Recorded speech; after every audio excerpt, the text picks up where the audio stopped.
PDS का घोटाला छत्तीसगढ़ का आज तक के इतिहास का सबसे बड़ा घोटाला है, क्योंकि गरीब के चावल का निवाला छीनने वाला काम है और ये गरीबों के चावल में डाका डालने का काम है।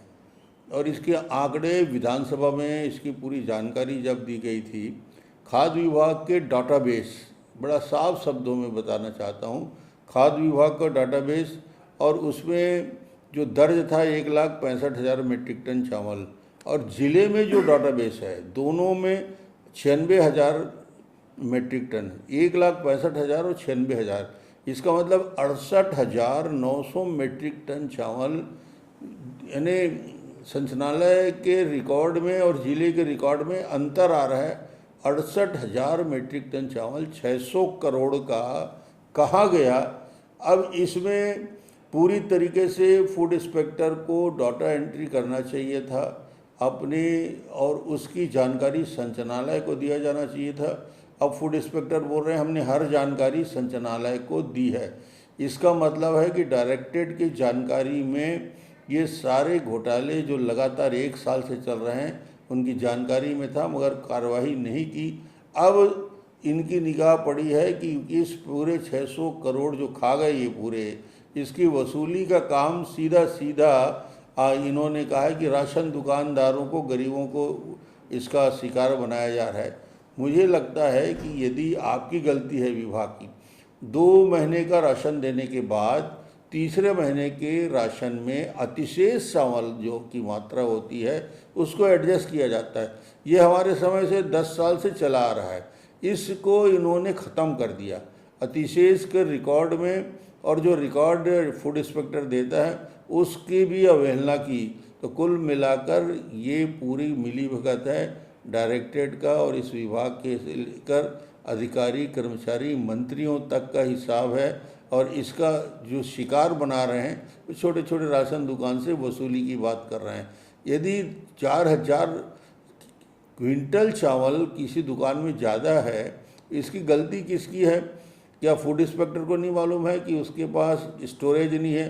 क्या फूड इंस्पेक्टर को नहीं मालूम है कि वो 2,000-4,000 क्विंटल चावल कैसे रखेगा? तो ये सब मिलीभगत का खेल रहा है और इसका शिकार बनाया जा रहा है। जी, राज्य सरकार और केंद्र सरकार का आज का नहीं है, ये केंद्रीय योजनाओं में मैचिंग ग्रांट राज्य सरकार सदा देती रही है, और इसको ना देने की वजह से ही आप प्रधानमंत्री आवास योजना बना नहीं पाए हो। और आज बोलते हो कि 50-50 का शेयर होना चाहिए। क्रेडिट लेना है तो पैसा दीजिए, क्रेडिट लेना है तो मकान बनाइए, क्रेडिट लेना है तो सड़कें बनाइए, मगर आपको पास ना पैसा है, ना आप क्रेडिट ले सकते, ना आवास बनाओगे। अब ज़मीन बचा ही कहाँ है? इनके गुंडे, इनके लोग पूरे छत्तीसगढ़ के सारे अच्छे और कीमती ज़मीन पे कब्जा करते जा रहे हैं। लोगों के लिए, आम आदमी के लिए, गरीब के लिए, किसी के लिए कोई जगह नहीं बाकी है। ये पूरे मिलीभगत करके राजस्व विभाग के साथ षड्यंत्र पूर्वक ज़मीन, कीमती ज़मीन पे कब्जा करने का कुचक्र चल रहा है। ज़्यादा और क्या, एक परिवार के जो तलवे चाटने की बात होती है, अब इतना महिमा मंडित करने की ज़रूरत, जिस व्यक्ति के खिलाफ इतने सारे मामले दर्ज हैं, जो व्यक्ति खुद कांग्रेस पार्टी में अस्पृश्य होता जा रहा है, अब उसके लिए क्या बात करें? मोदी जी फिर छत्तीसगढ़ की जनता के साथ छल कर रहे हैं। आपने 16 लाख आवास लौटा दिए, मैचिंग के लिए जो 40% राशि देना था वो दिया नहीं।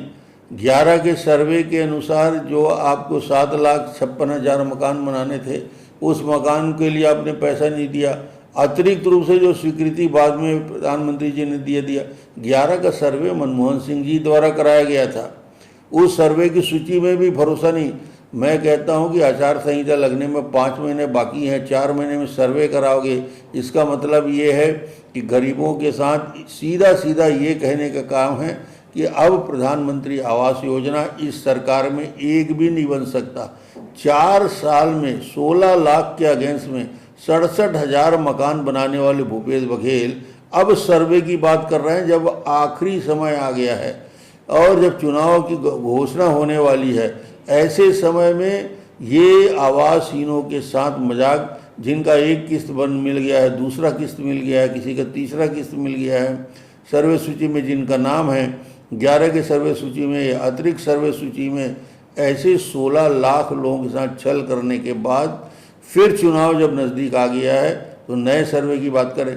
सर्वे में कम से कम छत्तीसगढ़ का पूरा डिटेल यदि सर्वे कराएं 8 महीने लगता है। 8 महीने बाद तो चुनाव आ जाएगा। भूपेश जी, क्यों मजाक उड़ा रहे हो गरीबों की? कार्रवाई अभी कांग्रेस की सरकार आने के बाद धर्मांतरण की जो बाढ़ आई है, पहले तो आगरा से निवेदन से धर्मांतरण होता था, मगर सत्ता में कांग्रेस आई है तो अब गुंडागर्दी करके, लाठी चला के, लोगों को मारपीट करके धर्मांतरण की घटना हो रही है। नारायणपुर की घटना और क्या है?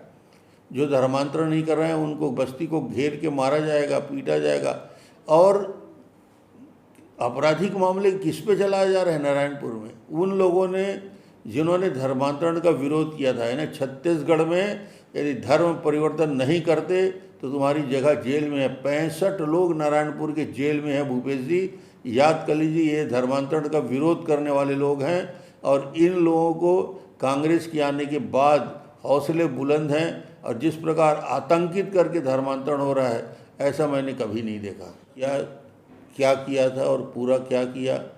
छत्तीसगढ़ के बेरोजगारों के साथ इससे बड़ा और छल क्या हो सकता है, मजाक क्या हो सकता है? और तारीख भी चुना तो 1 अप्रैल की जो घोषणा होती है, और 1 अप्रैल जिस प्रकार मजाक बनाया जाता है एक दूसरे का।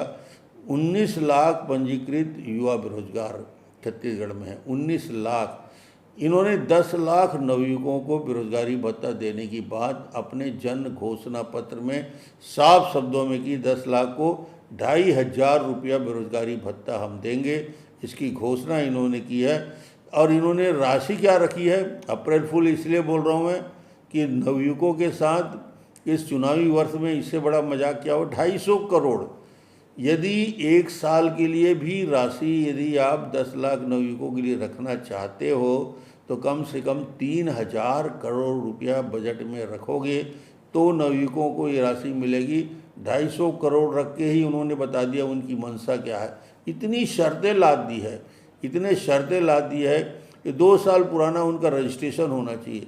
18 से 35 साल उम्र वाला तो ठीक है, रोजगार कार्यालय में 2 साल का पंजीयन होना, आय का कोई स्रोत ना हो, 2.5 लाख से कम आमदनी हो, प्रमाण पत्र के आय प्रमाण पत्र 1 साल के भीतर बना लेना चाहिए। और बेरोजगारी भत्ता में जिस प्रकार सरकार ने कहा है कि यदि कोई नौकरी मिल रही है और नौकरी से इनकार कर दिया तो वो भी अपात्र हो जाएगा। तो इतनी सारी अपात्र बनने की श्रेणी रखी है और ऐसे भी 250 करोड़ रख के उन्होंने अपनी मंशा जाहिर कर दी है। सुप्रीम कोर्ट ने इसके उदाहरण दिया था छत्तीसगढ़ के पीडीएस सिस्टम के बारे में, एग्जाम्पल दिया था कि छत्तीसगढ़ का पीडीएस सिस्टम, आज उसी पीडीएस सिस्टम को ऐसा बदनाम हो रहा है कि देश में आज सबसे पीछे छत्तीसगढ़ पहुंच गया है।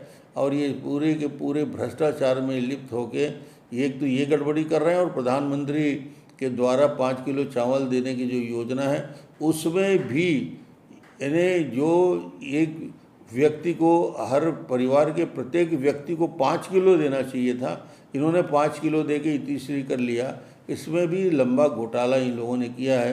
इन सारी बातों की शिकायत हम फूड मिनिस्टर केंद्र सरकार से भी करने जा रहे हैं और उनके भी संज्ञान में आ गया है।